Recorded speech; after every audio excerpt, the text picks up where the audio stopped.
Mến chào toàn thể quý vị và các bạn đến với chương trình Dr. Vet cùng chăn nuôi Việt Nam phát triển. Thưa quý bà con, để tiếp nối chuyên đề dùng kháng sinh không hiệu quả, lý do vì đâu? Hôm nay, trong kỳ phát sóng lần này, chương trình Dr. Vet sẽ đưa cho quý vị đến những thông tin rất hữu ích liên quan đến vấn đề trên.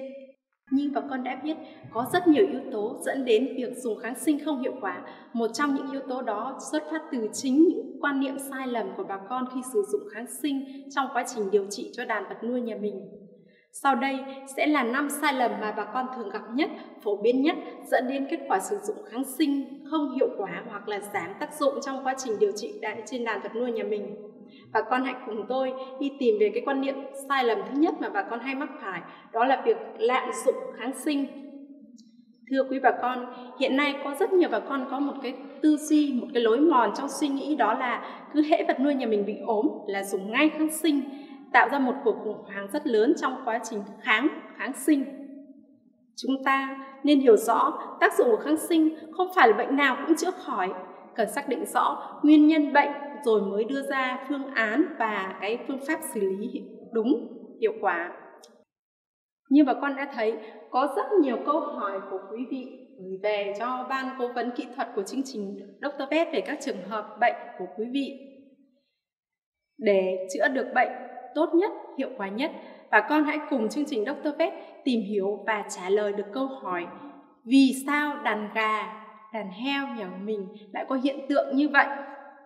Hãy loại bỏ các nguyên nhân không thể tiêu diệt bằng kháng sinh như là virus, nấm, ký sinh trùng, môi trường, nguồn nước hay là do kỹ thuật chăm sóc của quý bà con chưa đúng trước khi lựa chọn kháng sinh phù hợp.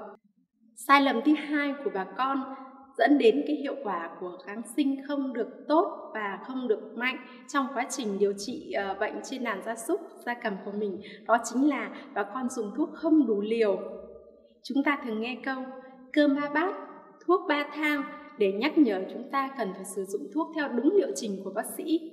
Có rất nhiều lý do bà con đưa đến để dẫn đến việc không đủ liệu trình trong quá trình sử dụng kháng sinh, dẫn đến tác dụng của kháng sinh không được hiệu quả như mong muốn.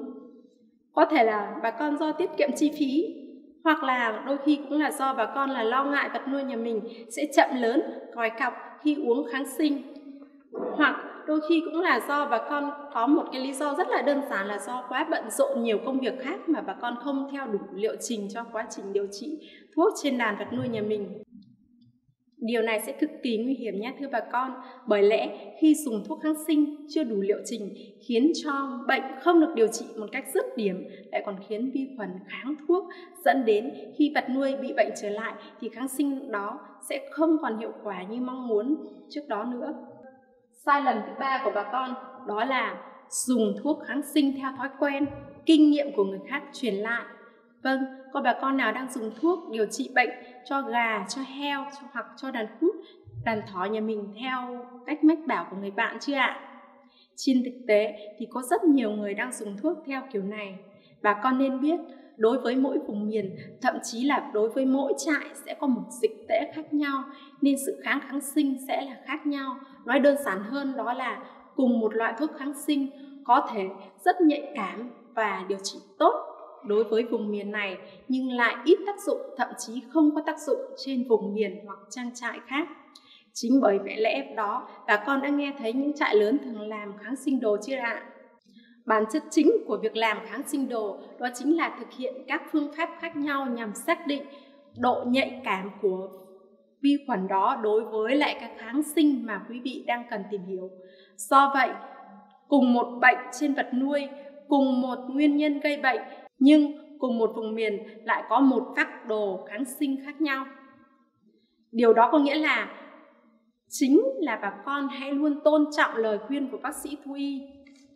Hãy nắm vững nhóm kháng sinh nào đang có hiệu quả đối với khu vực chăn nuôi nhà mình để ta sử dụng, và nhóm kháng sinh nào đã bị nhờn và tránh sử dụng trong quá trình điều trị bệnh. Tiếp theo, đó là một sai lầm mà quý vị rất hay gặp, đó là sai lầm thứ tư, tự ý đổ thuốc. Thưa quý vị, việc tự ý đổ thuốc của quý bà con được bắt gặp rất nhiều trong thực tế. Trong khi đàn vật nuôi bị bệnh thì bà con đều có tâm lý sốt ruột và hết sức lo lắng. Chính bởi lẽ đó mà nhiều người rơi vào sai lầm thứ tư này. Việc thay đổi nhóm kháng sinh nhanh và liên tục sẽ dẫn đến hiện tượng nhanh kháng thuốc và khó khăn trong quá trình điều trị kế tiếp theo của quý bà con.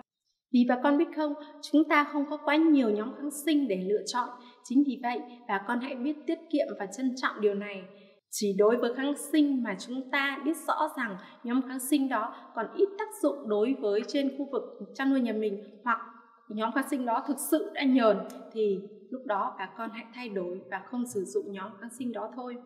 Thưa quý bà con, sai lầm thứ 5, đây là sai lầm mà tôi thấy rằng là rất nhiều quý vị hay thường gặp, đó là dùng quá liều kháng sinh. Bà con nên nhớ rằng liều điều trị của mỗi loại kháng sinh là đã được các nhà khoa học nghiên cứu và đã tiến hành qua thử nghiệm nhiều lần.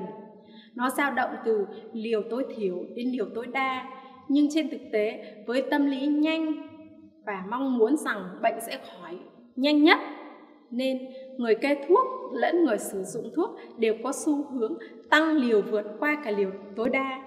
Trong khi đó, liều tối đa là gì ạ? Liều tối đa chính là mức độ tối đa mà vật nuôi có thể chịu đựng được.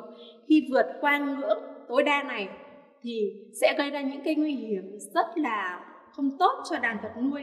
Việc sử dụng kháng sinh vượt qua liều tối đa sẽ tỷ lệ thuận với những tổn thương trên các cơ quan nội tạng như là gan, thận, có thể dẫn đến cái hiện tượng như là sưng gan, sưng thận.